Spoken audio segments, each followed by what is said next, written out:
नमस्कार, न्यूज 18 बिहार झारखंड देख रहे हैं आप। मैं हूं आपके साथ रुचिका राज। 9 अगस्त का वो दिन जब ट्रेनी डॉक्टर के साथ दरिंदगी की गई और दरिंदगी के बाद उसकी हत्या कर दी गई। हत्या के बाद पूरे देश में आक्रोश देखा गया। हर तरफ डॉक्टर हड़ताल पे थे। हड़ताल की वजह से स्वास्थ्य व्यवस्था पर काफी असर पड़ रहा था। जहां एक तरफ मरीज परेशान थे तो वहीं डॉक्टर की सिर्फ एक ही मांग थी कि ट्रेनी डॉक्टर को न्याय मिले, उस हत्यारे को, उस दरिंदे को कड़ी से कड़ी सजा मिले और डॉक्टर को न्याय मिले। लेकिन आपको बता दें कि दूसरी तरफ स्वास्थ्य व्यवस्था पूरी तरीके से चरमरा गई थी और एक रिपोर्ट के हिसाब से जो जानकारी सामने आई है कि 23 मरीजों की मौत भी हो गई। हालांकि ये मामला पहले हाई कोर्ट में गया और फिर सुप्रीम कोर्ट में गया, जिसके बाद सुप्रीम कोर्ट की तरफ से ये दलील आई कि आखिर उन मरीजों की क्या गलती है जो वो मर रहे हैं। उन्होंने ये अपील किया कि डॉक्टर अब अपना हड़ताल खत्म करें और अपने काम पर वापस लौटें। और सुप्रीम कोर्ट की तरफ से क्या कुछ दलील पेश की गई है, सुप्रीम कोर्ट का क्या कुछ फैसला आया है इस पूरे मुद्दे पर, आइए इस वीडियो में आपको विस्तार से बताते हैं। बता दें आपको कि कोलकाता के आरजीकर मेडिकल कॉलेज अस्पताल में 9 अगस्त को ट्रेनी डॉक्टर के साथ रेप मर्डर केस में सुप्रीम कोर्ट में सुनवाई हुई। CGI Chandrachud, justice JB Pardiwala और मनोज मिश्रा की बेंच के सामने पश्चिम बंगाल सरकार के वकील कपिल सिब्बल और सीबीआई की ओर से सॉलिसिटर जनरल तुषार मेहता ने स्टेटस रिपोर्ट पेश की। कोर्ट में पश्चिम बंगाल सरकार के वकील सिब्बल ने ये कहा कि डॉक्टरों के काम न करने से 23 लोगों की मौत हो गई है।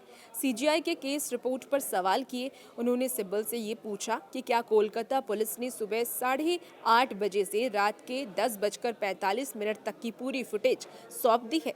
उन्होंने कहा हाँ। सीजीआई ने फिर कहा लेकिन सीबीआई तो ये कह रही है कि केवल 27 मिनट की वीडियो शेयर की गई। इस पर सिब्बल ने कहा कि 8:30 बजे से 10:45 तक जो सबूत जुटाए गए उसके वीडियो के कुछ हिस्से दिए गए हैं।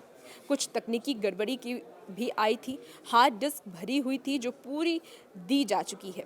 सीबीआई के वकील ने ये कहा कि पोस्टमार्टम रिपोर्ट में रिपोर्ट का समय नहीं बताया गया है, वीडियोग्राफी किसने दी कोई डिटेल नहीं है और इस पर कोर्ट ने सीबीआई से ये कहा कि वो 16 सितंबर को नई स्टेटस रिपोर्ट जमा करें। 17 सितंबर को हम फिर से सुनवाई करेंगे। 22 अगस्त को हुई पिछली सुनवाई में सीबीआई ने कोर्ट में ये कहा था कि क्राइम सीन से छेड़छाड़ हुई है। इस पर जस्टिस जेबी पारदीवाला ने ये कहा कि कोलकाता पुलिस की भूमिका पर संदेह है। मैंने जांच में ऐसी लापरवाही अपने 30 साल के करियर में नहीं देखी। सुप्रीम कोर्ट के आदेश के बाद 21 अगस्त को सीआईएसएफ के 92 जवान आरजीकर अस्पताल की सुरक्षा में तैनात किए गए और इससे पहले सुप्रीम कोर्ट में chief justice DY Chandrachud, justice JB Pardiwala और जस्टिस मनोज मिश्रा की बेंच ने 20 अगस्त को इस मामले की सुनवाई की थी। सुनवाई के दौरान सीजीआई ने कहा कि व्यवस्था में सुधार के लिए हम और एक रेप का इंतजार नहीं कर सकते। डॉक्टर की सुरक्षा व्यवस्था दुरुस्त करने के लिए टास्क फोर्स बना रहे हैं जिसमें 9 डॉक्टर्स को शामिल किया गया है।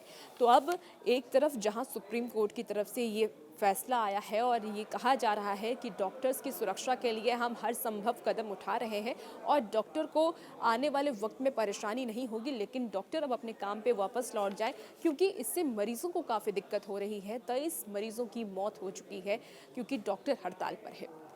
आपको बता दें कि एक वकील की तरफ से ये भी पेश किया गया कि हम इस मामले में जल्द से जल्द कार्रवाई करें और जो भी आरोपी हो उसे सख्त से सख्त सज़ा दी जाए क्योंकि अब हम ज़्यादा इंतज़ार नहीं कर सकते, अब और एक रेप का इंतज़ार नहीं कर सकते।